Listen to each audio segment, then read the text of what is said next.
Into picks and bans for game 2, though. Mouse need to get off to the same sort of start they did in game 1. Realistically, they kept things even throughout, found a couple of good picks, and then converted them into objectives. Speaking of good picks, BigManTingz shows he can play another god at the mid lane at a very high level. Now you add Hu Yi into that god pool, he continues to impress in the mid lane. When he first came into the scene, he played for, I believe it was SK or Fnatic at the time with Reels. Fnatic, I believe. Yeah, I couldn't remember if they were called SK or Fnatic. They had so many name changes. But Reels was his partner when they replaced Badger all the way back then. And he showed something there, but he just didn't feel comfortable in support. Taka was mentioning in the cast too that Tingz was never really wanting to play support. He was always wanting to be a mid boy, and here he is. And I can see why. If he's been if he had this type of skill the whole time and he was just hit away in the support role, I can see why he wanted to come on out, because he's been doing really well. Though, so I can understand why they would put a player like that in the support position. Cerberus will be first pick for Mousesports. This is first pick by NRG. I'm saying it is more difficult. It's just not. Cerberus is the selection here. It was the first pick by NRG, and maniaKK was critical, or emilZy, excuse me, was on the Cerberus, was critical on it in that game for NRG. I've got no problem with Mouse trying to strip that away, but this is interesting. First pick Hebo. NRG does not feel like a Hebo team to me. You know what I mean? Like, who on NRG really Yammyn feels like is going to be the Hebo player? It could be Yammyn. emilitoo. Those two were the first two that come more to so mind. than adapting. Yeah, and that's true. I don't see adapting on that as much as I see Yammyn and emilitoo, but Hebo is technically classed as a jungler right now, I would say. He performs a little bit better in the jungle role. I wouldn't disagree with you there. Ram and Ra, two pretty solid picks now for Mousesports, getting themselves some sustain, and that was a big key in that last game, keeping NRG in that late game team fight. They wipe Mousesports without Guan Yu in that spot. But do they get to end the game in that spot without a Guan Yu, to keep them all healthy, to keep them all topped off? That's one of the little things where it's like, yeah, I guess Guan was really important to that game. He does those little things that are hard to track in the stats. We just add up. Cabrakan banned out by NRG just to make sure that Cherryo doesn't have that available. Athena was already taken off the table. And he can't go to Hebo this game because NRG have stripped that away. Where will Cherryo go next? Could be Naja. Wow, they ban away the Mercury instead. If in doubt, Naja. That's what I always think. With a Ra 2 in the mid lane, the standard composition of Windfire Wheels into the Snipe, just perfect setup. Agreed. I'm surprised that NRG decided to ban Merc instead of Naja. I feel like Naja or Batz are the most likely candidates for Cherryo to go to. Usually it's one of those two physical assassins when he does play something physical. Agreed. So I'm kind of surprised by that Merc ban. Will be a Fafnir here for NRG. Fafnir, in this composition, what's he really here for? Just to boost up the attack speed of whatever hunter they go for. And also just be very survivable, hard to lock down, can immune a lot of CC, can immune the Sylvanus ult and that kind of stuff, the Cerberus ult. Fafnir obviously thought of as the attack speed booster, and for good reason, but overall he's just a solid Guardian that still brings a lot. We mentioned Naja, you mentioned the Batz, and it will be the Batz for Cherryo in the jungle this time round, rounding out Mouse's composition. NRG, I still feel like it's an emilitoo Hebo right now, but with Neith locked in, sorry, with Jing Wei I should say, locked in, wow, they sounded the same to me in my headset for some reason. It's going to be Hebo jungle adapting, something we don't see too often, the magical adapting junglers. No, I'm surprised. I'm surprised by this, and I'm pretty intrigued with how it's going to go. He's got a good Freya. He does have a very good Freya. And look, adapting is the best player to ever touch the game. Don't make any mistake about it. So I'm sure he can play whatever he wants to. It's just that time has been in the past where he was like the undoubtable best player ever. Will this synergize with NRG's style? I assume he's practiced it up. The NRG doesn't feel like a team that's willing to play things at a competitive level that they haven't worked on before. Could be Hebo solo against Cerberus, though, and Guan jungle. I'm just throwing that one out there just in case, because I don't trust any team ever. I don't think until we see him. I don't think adapting's very much a Hebo player, but maniaKK? Yeah, he used to play a lot of sustain healers, so he can play the mages. It's enough from us. You guys get to work it out on the cast. I was going to say desk, but you guys get to stand. Have a long stand. Tackle on top. When I'm standing, most of the time it looks like I'm sitting anyway. That's just part of the problem with being 5'1". Yeah, she's got a little. I'm not 5'3". Just putting that out there. She's got a thing. I'm not that short. But I don't know who I want to fight first. First of all, Hindu just being a savage, but I guess that's what we're used to. Yeah, he's just a savage guy. That's what he's known for, just being savage. But across the way, Ryan, I don't know how many times I have to tell him, Jungle Hebo is just another assassin. He happens to use magical damage. But can you meet me here? Jungle Hebo is just an assassin. I would probably be more on aggro side if it wasn't for the fact that I've seen Adapting stream himself playing the Hobwa jungle more than enough times for me to happily say that, sure, we haven't seen too many of those consistent streamer lifestyle from adapting recently, but definitely when he was first breaking into the scene, I remember a wide variety of gods ranging all the way from the Freya. I mean, I'm pretty sure he even threw out a little bit of the Arachnia at one point too. I think that was God Request though. No, I think that's Weekend. That's he definitely did do the Habwa though, a decent enough amount to where Yeah. I'm pretty sure he can pick it right back up where he left it off. Let us know who you think is going to win this game as we head into game numero dos. And it is going to be adapting on the jungle Habwa. I just think this god does what an assassin does. Now, there is a conversation. I will disagree with Ryan, but I won't call him batty. I think that he does bring up a very good point usually when talking about the junglers with respect to itemization. Assassin itemization right now is bonkers, and there's seemingly no reason not to play an assassin that could do well in the jungle. But with that said, I think mage itemization is also pretty bonkers. And with a character like Hebo that can delete people off the map, not a bad look.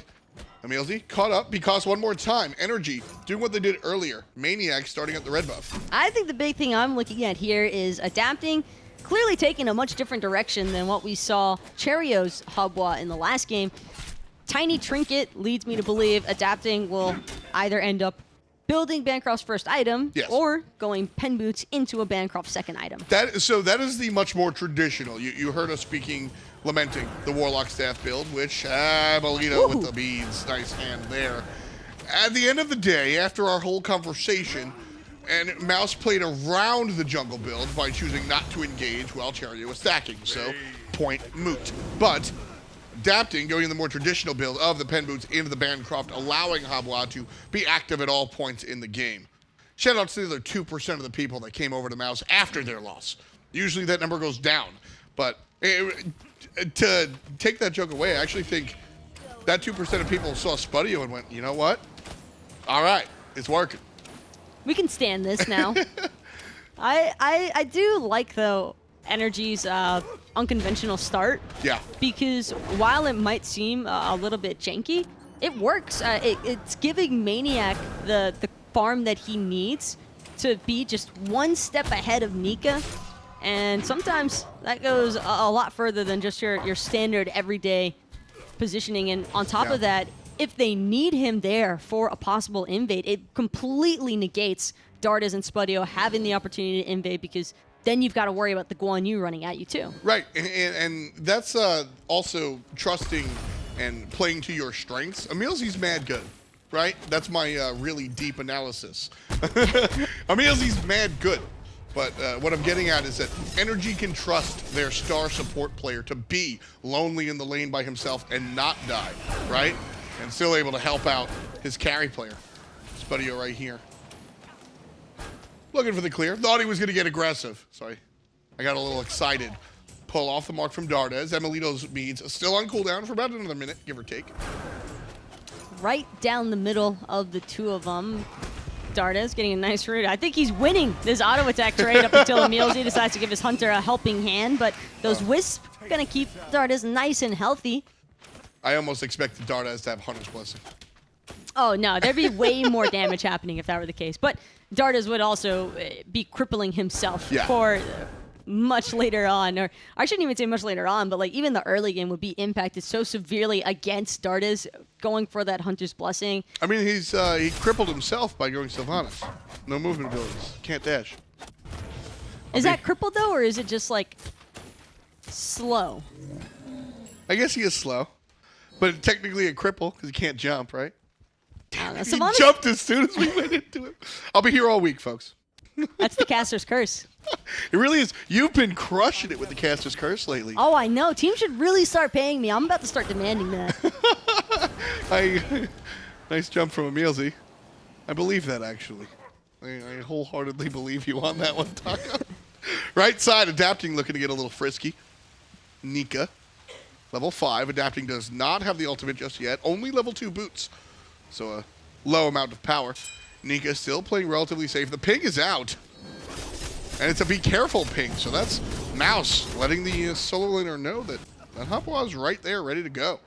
probably because they haven't seen adapting in a hot minute. At competitive levels of play, you just expect to see if there's no jungler on the map, he's probably in one of your side lanes or waiting to strike in one of your side lanes. And I don't think that adapting is going to really spend too much time venturing over into duo. It's clear that Dardez and Spudio have a lot of pressure. They also have a lot of the turn and burn factors going on. So really doubtful that adapting heads there. With their pressure, doesn't that make the jungler more likely to go there? Usually, yes, but it's emilitoo on the Jing way. If it's not the Jing way, I have way more faith in it. But relying on EmilZy for doing the majority of the damage there, it can be hard to play off of that between the two. And there's a stronger likelihood Cherryo is able to counter-rotate while the aggression is still happening, and for Dardez and Spudio to hold adapting EmilZy and Emil hostage in that dual lane long enough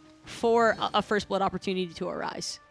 NRG is certainly keeping all things in mind. Still down about the amount of a first blood despite no action just yet. Very curious. 400 gold coming out just from the farm. Cherryo drops the ultimate on maniaKK to save the blue buff. Good job there, protecting his solo laner. I love this change from our two junglers where it's just like, all right, adapting's like, all right, I'm going to show you how it's done, Cherryo. And Cherryo goes, me too. That's surprising, though, seeing BigManTingz give up the red buff to Spudio, who's only level 5 in comparison to Tingz' level 8. On the Ram, too. Not an early game character. He can deal a decent amount of damage against Emil, but you don't really need to match the damage output of a Jing Wei. You just are focusing mostly on lane clear. If anything, it's Tingz who's got to be concerned about adapting, just trying to blink into the center of the lane or just running straight in with the water spout and the crushing wave. He doesn't have the blink right now. Yeah, not able to really confirm much of anything. So that's going to be kind of tough going forward. Keep an eye on that till level 12 at the very least, but right now we're half of that in minutes, 6.5. Spudio versus Emil. Another, you mentioned how the Jing Wei was relatively passive last time. Ram, not going to be hyper aggressive, but if Emil steps up here, this could be problematic. Adapting in the enemy jungle could also be problematic. Cherryo jumping away from the mage jungle. Adapting looking pretty good there. Level 7 so far on the Habwa. Adapting just poses such a large threat, though, wherever he goes right now. Cherryo can't realistically match his damage output unless he gets a very lucky crit. And Adapting would probably want Cherryo to try and commit on top of him anyway, because that just makes it all that easier to hit the water spout. Right. Adapting right now has those boots finished, and this is really where you can start to make your impact. The early penetration allows Hebo to kind of do whatever he wants, and then once you have the Bancroft, if you have a kill on top of that, you're nigh unstoppable. So Adapting right now should be looking to amplify his gold somehow, whether it's a kill, an assist, or even setting up for an objective. But right now, Hebo can swing, and I'd like to see him play aggressive. I'm definitely expecting both teams to opt for some early game anti-heal. I think that Pestilences, Divine Ruins, Brawlers, both very effective against either of these drafts. And some of these earlier team fights, whenever they do start happening, could potentially be influenced very largely by whoever has the anti-heal first. Last game we saw Jungle Hebo played by Cherryo, and he built third item, Divine Ruin. Yammyn knocked up and set up for BigManTingz, but Yammyn able to sneak on through the portal. Nice ultimate by Dardez, though. I liked that. It was the trust factor, though, from Tingz to Dardez. Dardez does everything right. It's just Yammyn uses his purification beads and portals away. Not a whole lot to really be done about it. It's just the way it is sometimes. Do-do-do, do-do-do, do-do-do. It's just the way it is. BigManTingz getting chunked there. Or chunking. What's that first one called? Which one? Not Searing Pain. I always call his first. Oh, the Celestial Beam? Yeah, Celestial Beam. There it is. Thanks, Doug. Celestial Beam taking half of the HP of EmilZy. That's It hurts. Give the red buff to Ra. You think you can hear me? I think you gotta shout it louder. Just kidding, guys. Those of you that have come to HRX know how loud I can get. It's pretty loud. Cherryo in a good spot if he ults, but he's going to get ulted on. Oh, I don't know. Oh, I don't know. If Cherryo drops the Fear No Evil there, I think they drop energy members. Oh, even worse still, though. Adapting, if he just looks down He'll see that beautiful, luscious speed buff getting ready to spawn, and he won't be sticking around for it, however, and I think that Cherryo's probably counting his lucky stars on that one. Yeah, Hebo kills camps really quickly, and Cherryo able to get his own buff. It's a nice one. Easy peasy there. Adapting. Watch, it's water spout, water hands, and one basic. There it is. He's able to clean I counted up. 3 basics. Well, not the cancel. I mean, the first one is what you pull. Just messing with you. The first one is what you pull. That's how you pull. Listen, I tried to for a Tolly moment, okay? I tried to be really about the ins and outs. You're missing like 20 numbers in all that. Well, you know what? 20 iterations of those numbers, by the way. Right side, the monkey getting water spouted. maniaKK not going to go for it. I like that call. I think that's easy to sort of chase that kill anyway, just because you've used the ultimate. But playing it safe this time around, adapting, looking for the invade, and that one will be relatively simple. But see, here's something that I don't think Mousesports were doing nearly enough of in the last game. They weren't abusing Habwa's early game pressure to the extent that NRG are. And adapting has nonstop been working his way into Cherryo's jungle. And sure, Cherryo has done a pretty alright job at keeping up.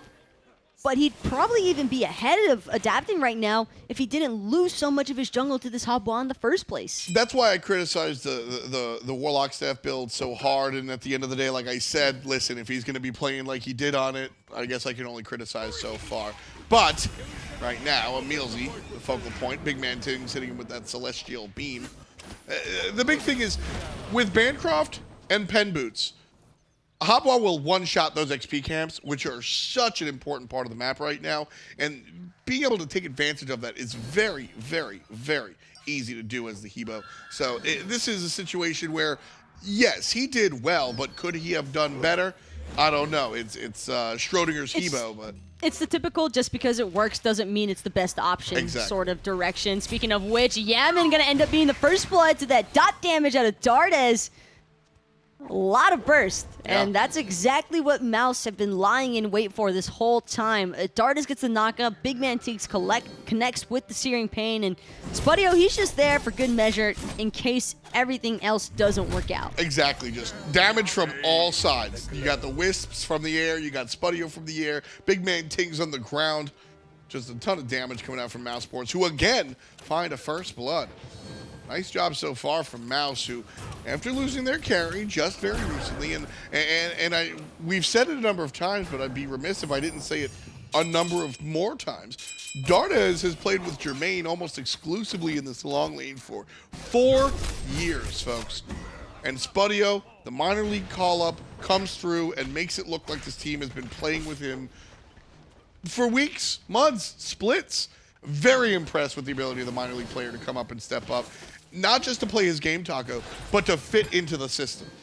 I think that's the bigger picture here, is that he's just meshing so well already with this roster, and that's not an easy thing to do. I mean, if it were, I don't think we ever see that spring split performance out of Obey. It's crazy when you realize just how intricate some of these like personalities can be whenever they start having to blend together. Ooh, EmilZy grabbed one more time. And that's going to be EmilZy forced into the transformation, but Cherryo with a perfectly timed Fear No Evil, but he's going to get destroyed by Yammyn. Yammyn with the snipes. Slow down on Dardez. He will get hit by the unstable. Emil adapting, and the Yammyn on the backside. maniaKK on the front side. emilitoo with the kill onto Dardez. Yammyn with the follow-up onto the young carry. 2 kills for Mouse, 3 for NRG. And all 3 happened in that team fight. Not done just yet. Adapting's ultimate forced out. Nika knocked up by the Hunter. Great job from Emil. I think if Nika is able to pounce on Adapting there, they might find a Hebo. But a nice knock-up coming up from the Jing Wei prevents that thanks to the persistent gust.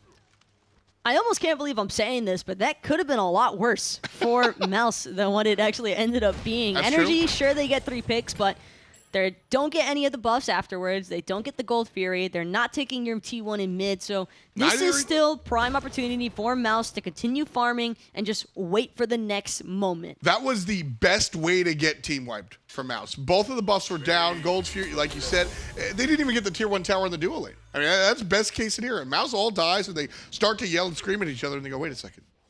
They didn't get anything else. This is totally fine. This is not a problem. We're all right.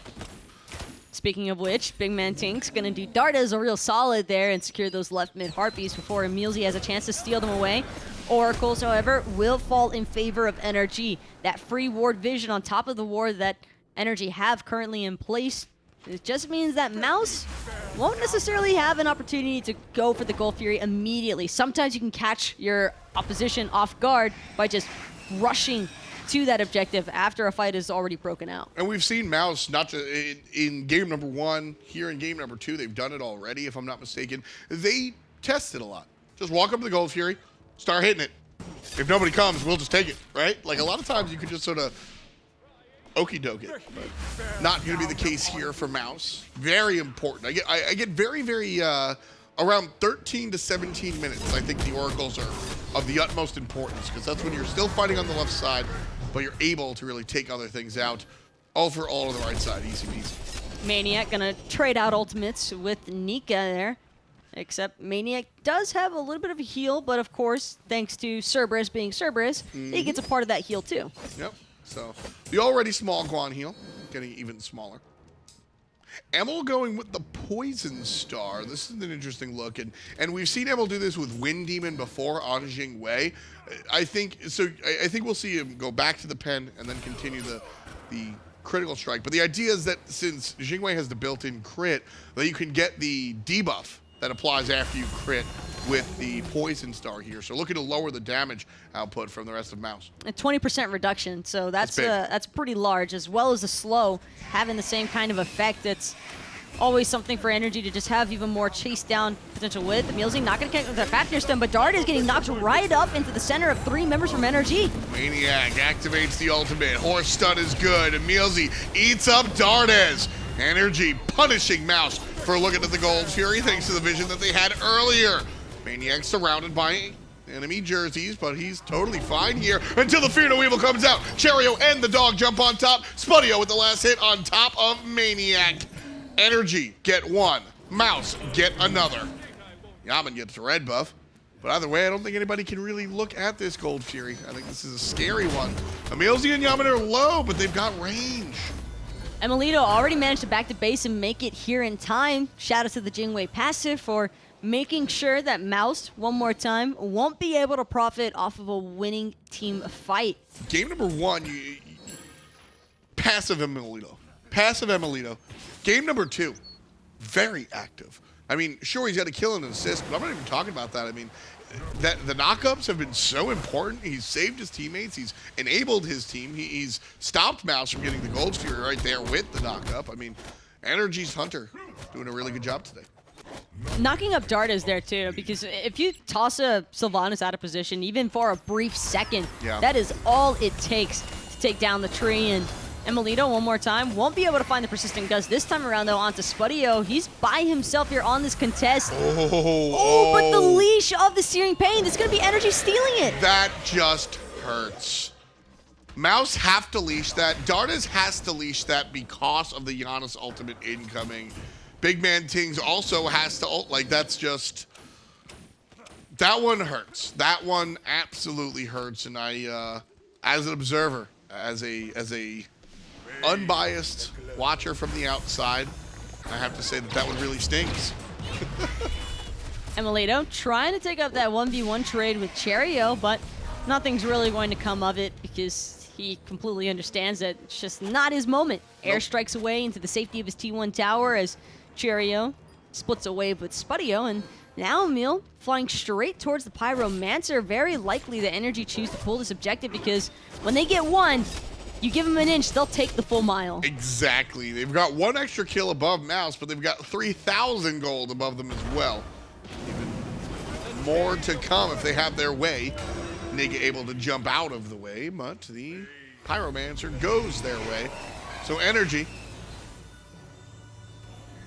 feeling good. But another small downside, actually hold that thought, because it's going to be Yammyn just getting out of range with the Searing Pain, but the Aegis and the Purification Bead still pulled for free pretty much, and now Spudio, he's in a whole lot of trouble here. emilitoo choosing to go in, but there's no chance of survival. This has just been a series of unfortunate events, and Spudio's name, I mean, just BigManTingz just barely out of range from the ultimate because Cherryo's Fear No Evil sends the player in the opposite direction. Yes. Well, he Aegis anyway. Yeah, sure. Oh, man. It's just like, you see these happenings and you have to feel for Mouse to a certain extent. NRG, though, playing the enemy composition better than they could have. And I really love this build from adapting here. I think Rod of Asclepius, Hebo doesn't heal, but his teammate does. But even if he didn't, the stats on it just so strong. Dardez knocked up. Damage from the Guan too much to handle. And this is where we see NRG really take off here. I think 4,000 gold is just the start of what's going to be a tremendous lead. The team not even looking at the Fire Giant, just going for the tower. Once NRG starts staggering your team's death timers, that's when you know you're in trouble. And so far, Mousesports has not had a single moment in the past 3 minutes where every single member has been alive. They've all just been getting taken out one by one. Speaking of which, though, Spudio finally returning the favor against Yammyn. Nice play coming out from the support play, or from the solo lane, Nika, lining Spudio up, and Emil showing why he picks the Jing way. Not going to be stingy and tormented. You get lifted up and you're able to zoom right on out of it, nice and easy. Same for the Sylvanus, too. It's just, as long as emilitoo has that agility, he should be safe and sound away from all of those pesky knockups. Of course, can't say the same for Spudio, because if you cut off that rollout, he is dead. Yeah, you ever interrupt a ROM roll? They just disconnect from the game. They're just like, okay. I feel like leaving too sometimes when my rollout gets canceled. It's so rough. It's so unfortunate. It's like seeing a rising jaguar get cut short. Ooh, that also hurts. Oh man. Longtime Smite fans are all wincing. That one really stings.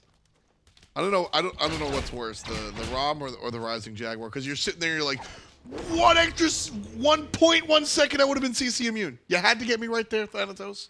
Really? It's always the Thanatos, isn't it? It's always the Thanatos with the giant silence. Oh my goodness. When it feels like their ult just stays in the air for eternity. And they're like, I thought you would have landed by now.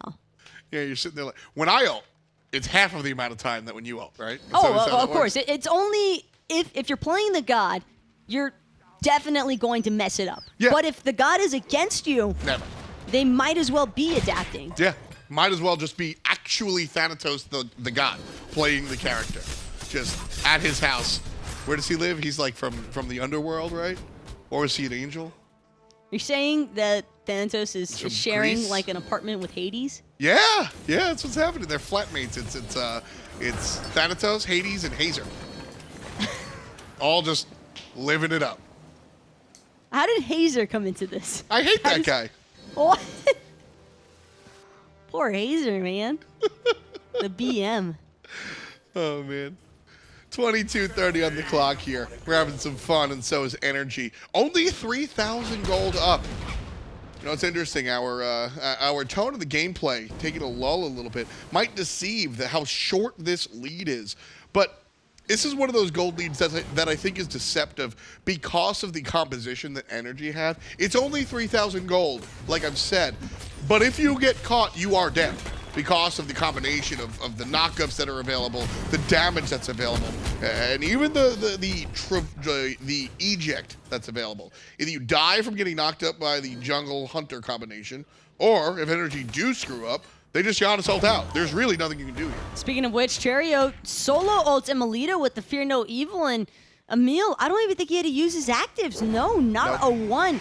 Zero concerns about this Humbat's posing an actual threat towards him, and that's going to cost Mousesports pretty heavily here. There's not a chance NRG don't look for an objective immediately, knowing that Cherryo doesn't have that Fear No Evil any longer. Yeah, NRG going to look directly towards the big Harpy. Gold Fury down to about 90 already. Spudio watching. Dardez and BigManTingz on the way. Monkey and Cerberus nowhere near us. Half HP is the objective, and that'll make everybody turn to Dardez. Adapting, searching forward, but careful. EmilZy not so careful. Lining up Janus. Ultimate's good. EmilZy's better. BigManTingz shoots down the hallway, and nobody's walking through it. Beats by Spudio to knock out one CC. Can't find the second. And Yammyn lines himself up and gets the kill from the middle lane. emilitoo still wants to go in. maniaKK, he was meant to take that portal, but instead it's Emil telling the team, no, we can fight. We could still take them on. And sure enough, just like that, all of NRG comes charging towards Mousesports, who are starting to retreat into their mid T2 tower. And Emil looking like a madman right now. I mean, that's exactly what that's exactly what I just said, is that the lead is short, but the composition that NRG have brought is that you just can't get caught out. A good way to look at it is, I was actually waiting to see if something was going to happen with Cherryo there, but he doesn't commit any further against Yammyn, and Tingz didn't drop a Searing Pain either, surprisingly. Nope. Maybe expecting beads to be used and not wanting to waste it. However, getting back to my original statement, what I wanted to say is it's one of those things where the lead is only 3,000 gold, right? But it's only because NRG aren't pushing for more. Exactly. I think NRG were kind of just sitting still, trying to see how Mouse would react to a small lead. And then all they had to do, because a lot of these plays that NRG have made happen have come off the back of Mousesports' failed moments of aggression. Exactly. I mean, that's the entire story of game number 1.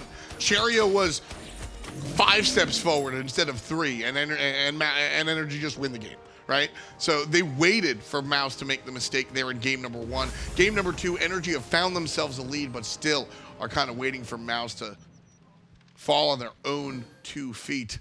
With that said, NRG almost a 10,000 gold lead, 8,000 to be a little bit more precise.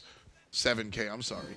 And Mouse are at the point where it's going to be tough to step up. They'll take another tower soon, and then you've got the quick maths all day long. You don't have to worry about that. But NRG now getting into position here, I think, for another Fire Giant dance. They could realistically probably have taken this Fire Giant 10 times over by now, but they're still just always constantly pushing for more. They want to ensure that Mousesports don't have any safe pathways to disengage off of a Fire Giant from. It's also that second conversation that we're kind of avoiding, is the fact that, I mean, Mouse is a good squad, right? If you give them the moment, BigManTingz and Spudio will play it. We've seen it. NRG get the tier 1, and, well, BigManTingz not going to get it there. Beautiful knockup from Dardez. Will it line up the rest for the death? Adapting with the play you were asking for before. Everyone in NRG low. Where's Spudio? Shoot the shot, kid! Oh, just barely off the mark. Oh, but it might not matter because you got Nika coming in anyway. Ghastly Breath gonna make sure that EmilZy ends up falling, and now this could be Mouse's time to shine. They're able to push back out the mid lane. Everyone from NRG needs to fall back. They need to heal. Better yet, they're going fire! I'm not in the theater, so I can yell it. Fire! That's the call! Mouse, go for it right now. They're down 5 kills. Mouse are down 7,000 gold. They've got to burn this. Adapting already here. Local, no ultimate available, but does have the knockup. Guan comes in looking for the disruption, and that's successful. Cherryo gets Yammyn. NRG still fighting into this. A great job by NRG to keep Mouse off of the objective. I liked the call there, Taco, but they had to be wary. No! Mousesports choosing to back off even after finding the pick onto Yammyn. They're just not quite healthy enough. There it is. Yeah, they're afraid of Hebo. That's what they're afraid of. They're afraid of Hebo, and they should be. A knockup while you're fighting Fire Giant means you get hit by the Fire Giant knockup. It's just rough. Oh, they got maniaKK caught in the Fire Giant knockup. Oh, the double knockup. Oh, the bouncing fish. Spudio takes care of maniaKK. Nice job there. Nika keeping EmilZy out of range. Fire Giant low. Where's BigManTingz? No! Too soon, Executus! NRG take the Fire Giant away! Cherryo on top of emilitoo. But does it matter is the question Mouse are asking. 4 players are dead, 3 since we just see Yammyn respawn. NRG get the Fire Giant. Mousesports is middle laner a little bit too soon, but NRG are all dead. What can Mouse get off of this? I think it does matter because it's not so much that NRG only have adapting with that Fire Giant to utilize, as much as it is Mouse don't have the Fire Giant to siege with, and these team fights have not been one-sided. Sure, Mouse might have come out on top in the last one, but that was just the most recent one. Everybody from NRG's due to respawn here pretty soon. They've got to keep committing to this Phoenix. They have to get something for losing Cherryo. Cherryo just gets caught up on the backside. There's the ping. Cherryo letting his team know that adapting is behind them because that's where he died. We're on the run. There's the blink forward. Adapting finds the knock up onto Nika. I don't think he expected Mouse to be that close. He could have just, but instead he, Well, Nika still not out of the woods just yet. Adapting finds the Cerberus despite a great attempt at an escape, and now it's Dardez who's got some concerns here for BigManTingz. Gonna actually pull Adapting into the tower, and a nice turn and burn. BigManTingz coming up hot. Dardez and BigManTingz are the heart and soul of Mousesports. This team has gone through a transformation. It originally started, this is the squad, this is the Elevate squad, right? The heart and soul of this team used to be the Bruise Brothers and Cherryo. And they had a rotating mid laner, and frankly, they never had a solo laner, right? And then a couple of shifts. Nulissa in and out, Death Panner in and out. BigManTingz moves over here into the mid lane.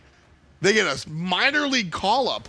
BigManTingz and Dardez have been the guys on this Mouse team for me all of Season 5. Jermaine, perhaps the writing was on the wall. Now he's no longer here.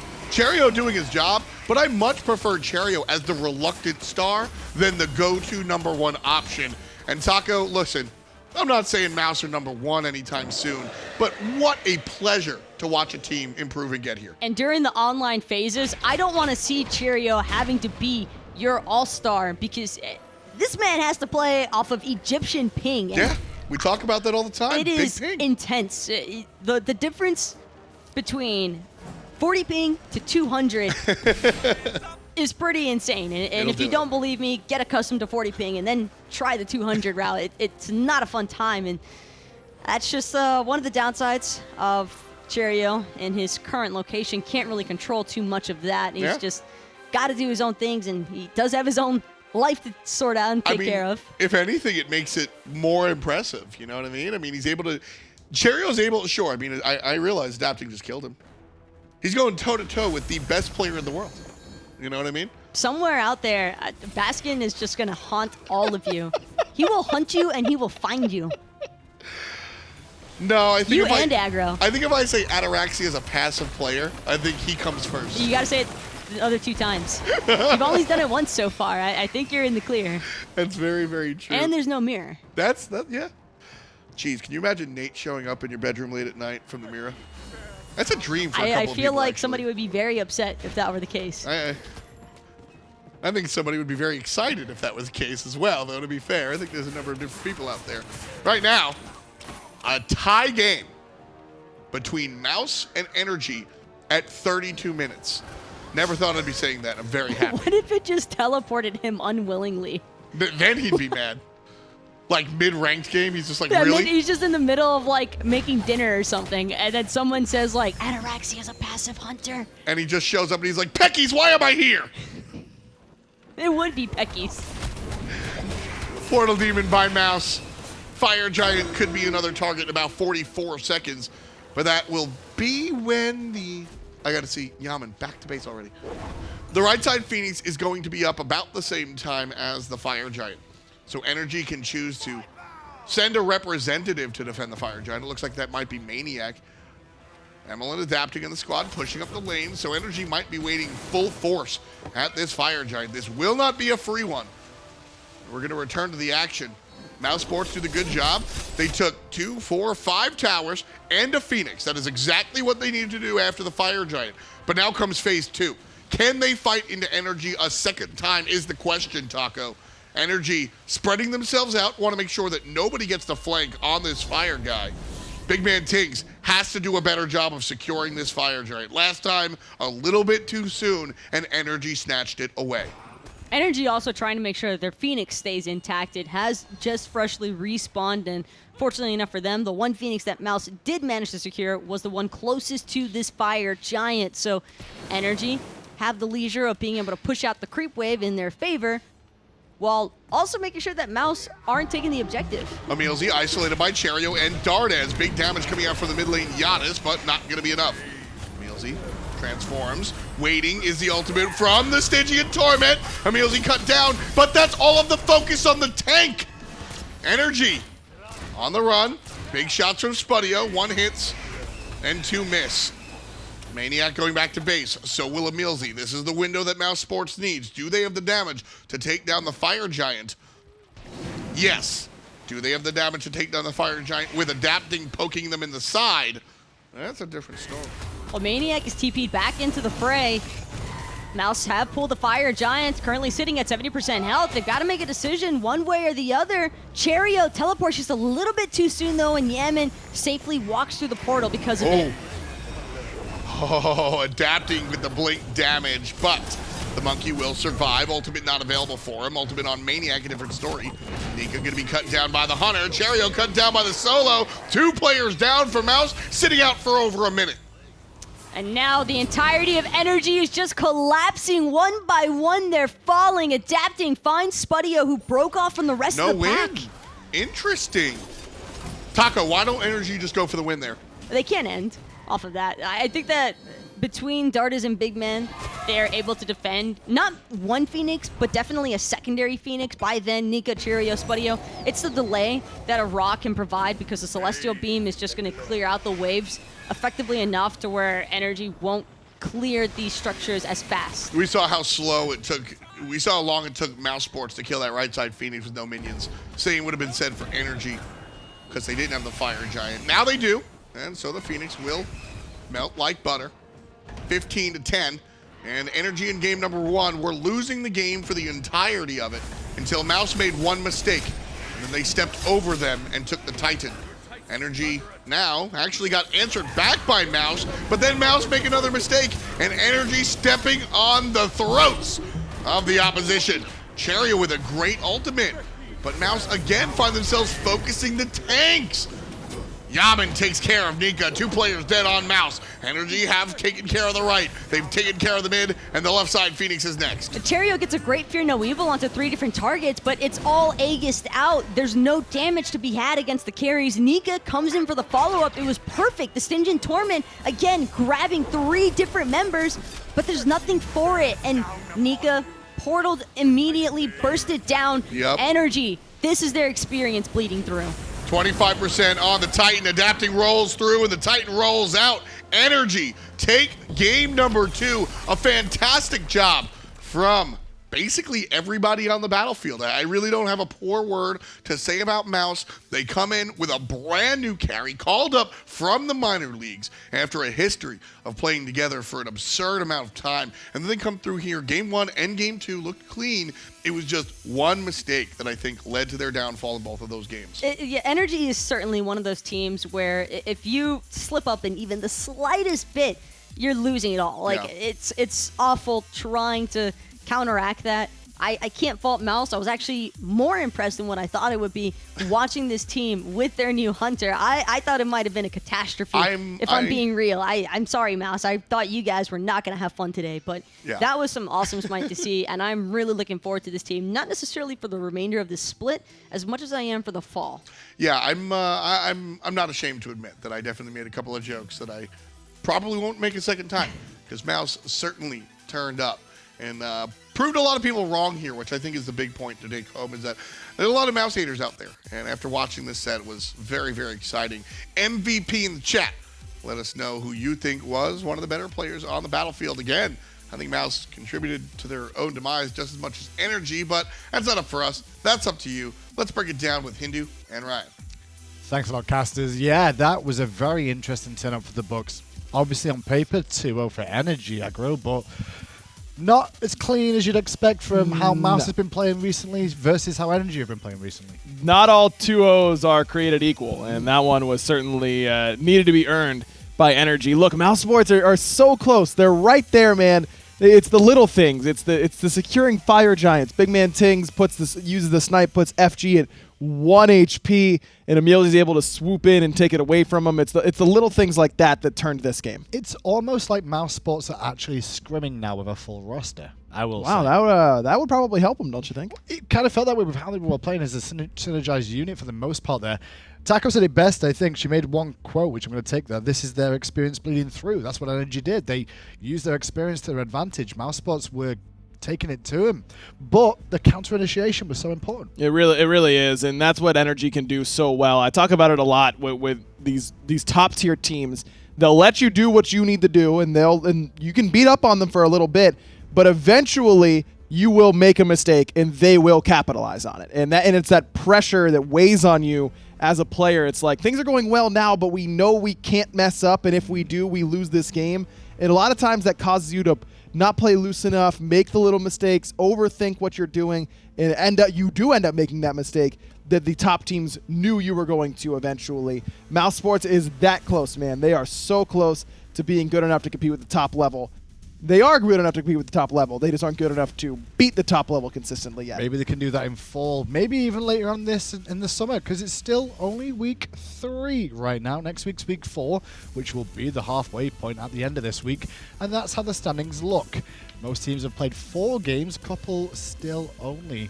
Well, 1 or 2 more with 5, I should say. Yeah, a couple ones sitting at 4-1 in Space Station and Team Dignitas. How about Splice sitting at 3-1, second place in NA right now? And talking about NA, that's what we've got for you tomorrow. Because tomorrow's all Wednesday. It's all E-United Trifecta versus CLG and Luminosity. I said that completely wrong. Yeah, you totally E-United versus right. Trifecta and CLG versus Luminosity. That's what I should be saying. Just as you initially said, exactly. CLG out versus Luminosity. Someone's got to come out with a victory in that set. Someone will end up with a 1 in the win column tomorrow. They will. Adapting got MVP in that game, by the way. I don't think there's really reason for replays in that. He played Hebo. He was in the right position at the right time. Did very well. Wasn't sure how well he was going to do on the Hebo. Clearly proved that he can do it, and that's something that now you have to worry about when playing against NRG. Any surprises in the games today? I think I'm a little surprised with how Mouse looked and how competitive they looked. I think that Spudio played well in his own just individual play, which has got to be encouraging for Mousesports fans out there. Not surprised that Obey didn't find the victory, but looks competitive in doing so. You know what I mean? Like, that Obey is almost back. They are right there on the cusp, and they have to put every team on notice right now. NRG, Dignitas, Rival, they all have to be ready for what Obey is going to bring. Well, Europe has been competitive all day today, but that's all we've got for you. Obviously, it's only Tuesday, so tomorrow we'll continue things off with North America, as we mentioned. We're back live again at 11 a.m. for some Smite Global Series, followed swiftly by the Smite Minor League. And in the evening, 3 o'clock, catch us here for the SPL. From everyone here at hi-rez Studios, myself, Agro, the casters, and the production team that work every day, have a wonderful rest of your day. We'll see you all tomorrow. Peach it.